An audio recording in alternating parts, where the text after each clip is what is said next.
What's the one thing that keeps you stuck with people who don't respect your boundaries? The inability to walk away. You're likely willing to overpay for what little they give you in return. If you can't do without his or her company, if you can't be alone, if you can't stand feeling uncomfortable in a disagreement, if you can't stomach their reactions, you will likely do whatever is necessary to bring that relationship back to a peaceful state. And all they have to do is wait for you to cave. While setting boundaries as a Christian, you have to be thoughtful. You may whine, complain, or even play the victim, but you don't stand your ground. Many who make this mistake try to give the illusion of control by saying things like, "Okay, I'll do it this time, but next time. Okay, but don't do it again."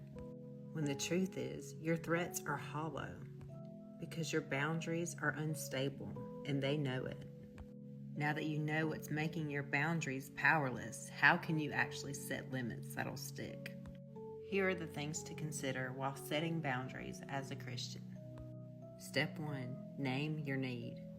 This is one of the hardest things to do, but ask yourself, what do I need from this person? Be careful, don't start listing all the things you think they should be doing for you. Rather, identify your need. So instead of saying, he should want to spend more time with me, identify your need for attention and companionship.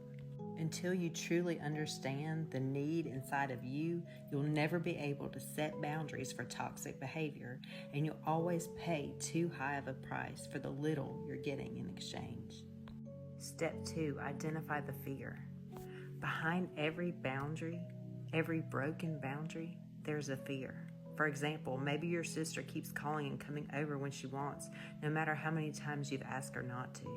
In fact, the more you ask, the more brazen she gets. When you consider setting a firmer boundary, you're afraid of how you'll be perceived by others. With fears like, who would do that to their own sister? These fears can keep you from setting appropriate boundaries. Sometimes the need and the fear intersect. For example, I need others to see me as easygoing crosses into a fear that others will view you as harsh. I encourage you to dig deep, as a true fear is more important than the surface fear. Step 3, take your needs to the Lord and ask Him to heal it or to meet it. When you allow the Lord to meet your needs in His timing, and you allow Him to heal you of whatever brokenness is going on inside you, it helps you to be more confident to say no to bad behavior, because your whole world doesn't hinge on someone else meeting your needs.